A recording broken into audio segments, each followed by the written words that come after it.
Hello everyone, welcome to another very exciting breadcrumb video. It's gonna be the 40th anniversary update in a few days. November 11th, 2022, mark the date. It's coming out for PC and Xbox. It'll have new airports, new heliports, new missions from the franchises in the past. It's gonna be great. But today, we're talking about the new airplanes that are gonna be added. So let's start off with the first one, the Wright Flyer. This is a very, very historic aircraft. In fact, it's the first plane ever built. This is essentially the genesis of aviation. So, you know, when you think about the founders of aviation, you think about, yes, Leonardo da Vinci, but also the Wright brothers. And this is basically their very first plane, the Wright Flyer. Very historic, first flight in Kitty Hawk in the United States. It's actually a location that you can visit in the flight simulator. So it's pretty interesting. You can actually probably like make the original historic flight. Next we have the NYP Spirit of St. Louis. This plane is actually made by Asobo and it stands for New York to Paris. The story goes that this plane was basically built in like 2 months after the contracts were signed, and it was built in California, and the pilot, Charles Lindenberg, was from Detroit. So why was it called Spirit of St. Louis? Well, that's just because the people that financed the projects were from St. Louis. In fact, what happened is after 2 months of building the aircraft, it had a few test flights in California, and then on the 10th of May 1927, it flew for St. Louis, where it then took off the next morning for Long Island in New York.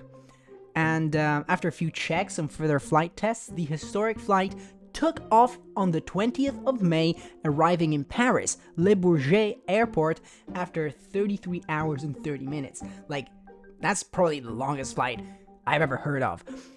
The prize for the flight was actually $25,000, offered by a wealthy businessman with a passion for aviation, which in today's money would actually be almost $400,000.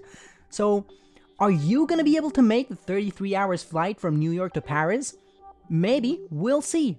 What I'm actually certain of is that there will be no $400,000 for you. But, going on the next plane, we have the DC-3. This airplane is actually going to be made by Airplane Heaven, which is a payware manufacturer.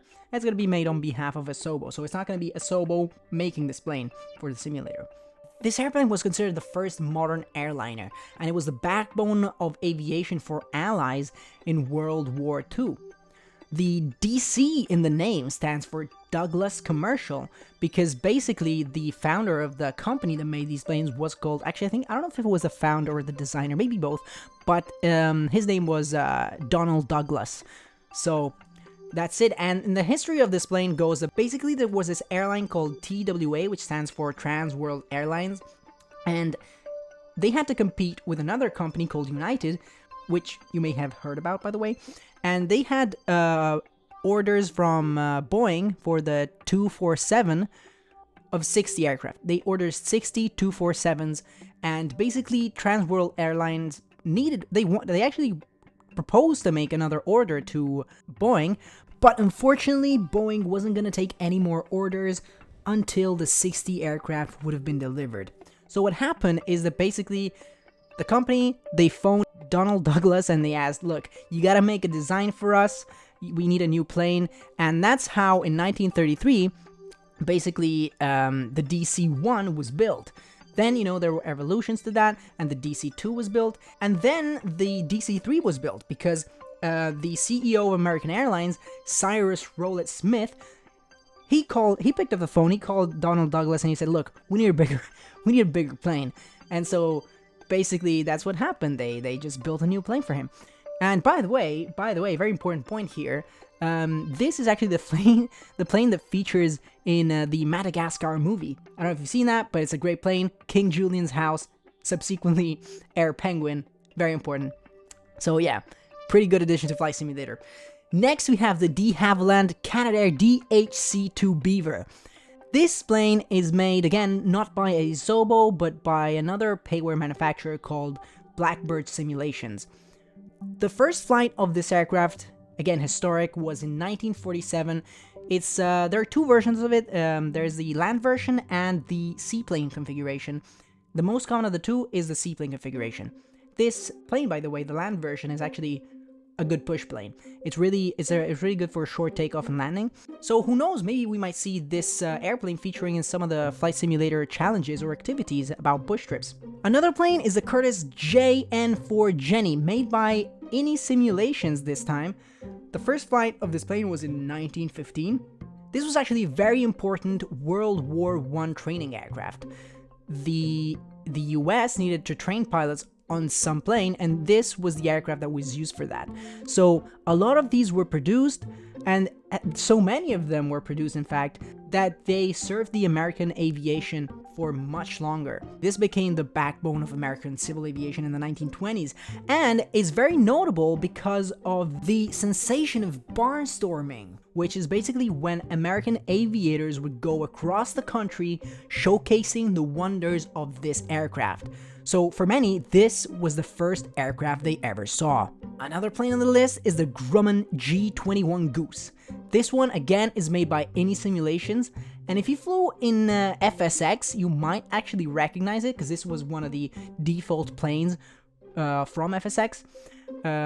But with the new graphics in Flight Simulator 2020 and the new flight model, this is definitely going to be a big improvement. Also, another fun fact about this plane is that this plane was designed to be one of the first aircraft built with luxury in mind, so it's going to be interesting to see how that looks on Flight Simulator 2020.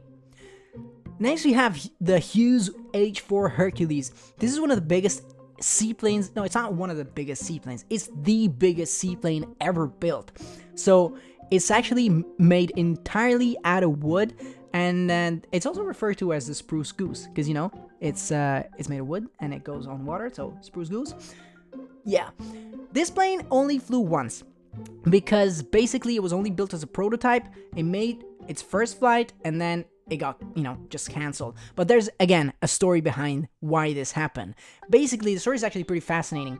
There was the eccentric founder of this company, Howard Hughes, and he was very passionate about aviation. So he wanted to make the biggest aircraft ever to help the US win the war. Basically, I think it would have served as a transport planes to get you know, anything, any munitions or you know, anything that was required from the US to Europe. So after having spent millions on making a movie about planes, this guy, Howard Hughes, he started operating his own airline in the US called TWA, which stands again for Trans World Airline. This is the airline we talked about before.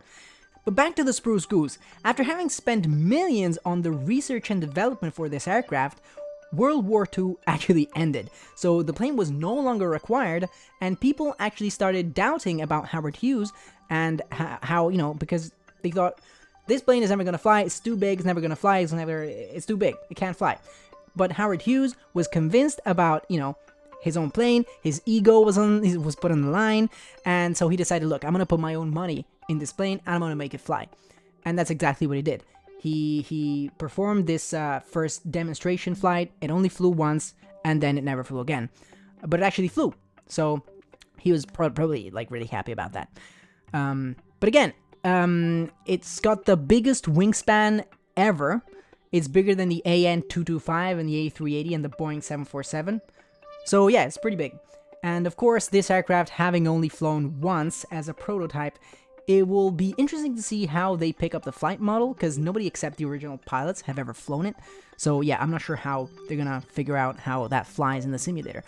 Maybe they'll base it on another large aircraft like the 747? Who knows? Nonetheless, there is so much to say about this aircraft that I might actually make an extra video dedicated to this because, you know, we don't have time to waste. Next aircraft is actually a helicopter made by Nemeth Design, and it's the Bell 407. Nemeth Design is again a payware manufacturer, and they have worked on the Bell 407 for previous simulators before. Asobo in the meantime has apparently been working on an in-house helicopter flight model in the past few months. So it'll be interesting to see, because basically the needed code for the new helicopter flight model actually requires computational fluid dynamics and code for thermals. So they've slowly been making their way in other updates, including the crossover with Halo, which brought the Halo Pelican, which is actually a fictional aircraft, nonetheless a VTOL one, so vertically takeoffs and lands, that might have some of the code needed to make helicopters work. So yeah, and that's that. Again, another helicopter on the list is the Gimbal Cabri G2, which this time is made by Asobo. And this is actually a tiny little helicopter, which you may have actually flown, because I think there's one of these on the store in Microsoft Flight Simulator, and it's actually free, so you might have flown it. But the story of this helicopter goes that in the 1980s, this helicopter had its origins.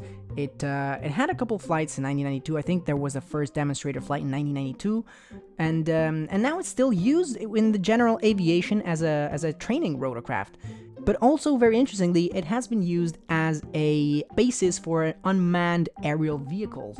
Next on the list, we have a glider this time, the DG-1001eneo, which is made by Flight Sim Studios, and it's not just a glider, it's a powered glider.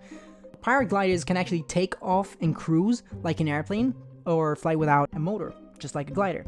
And basically the large wingspan of a tow motor glider provides moderate gliding performance. Not as good as the glide performance of unpowered gliders due to the extra weight given by the motor. Once again, Asobo, just like for helicopters, is working on a new flight model for these, which includes code for the aforementioned fluid dynamics and thermals, which are actually the key to flying gliders. We'll probably make a video about how gliders fly in the future. Then again, we have another glider, the DTF DG-1001eneo, which is made by Flight Sim Studios, and this is a very new glider which has an electrically powered propeller, which allows it to self-sustain, increasing its cruise time. And because of the propeller, it's able to climb even without the presence of thermals, which is actually a very convenient feature to have on a glider, so you don't have to be too dependent on weather. Again, we have to make a video about how gliders work at this point. Last but not least, in fact, not least at all, this is actually probably one of the most interesting aircraft that's going to be added, is the Airbus A310-300. This one is made by NYP Simulations, and this is just like a notable, incredible aircraft that's going to be added because it's going to be a high fidelity study level aircraft, and perhaps it's the most surprising addition because of this. This is actually a pretty interesting aircraft itself because it's one of the few Airbuses that have a yoke instead of a side stick. Anyway, any builds or any simulations have actually made very high quality airplanes for simulators, and this plane in particular was announced back in October of 2021, so it's been a full year of development just for this. So it should be an indication of very high quality.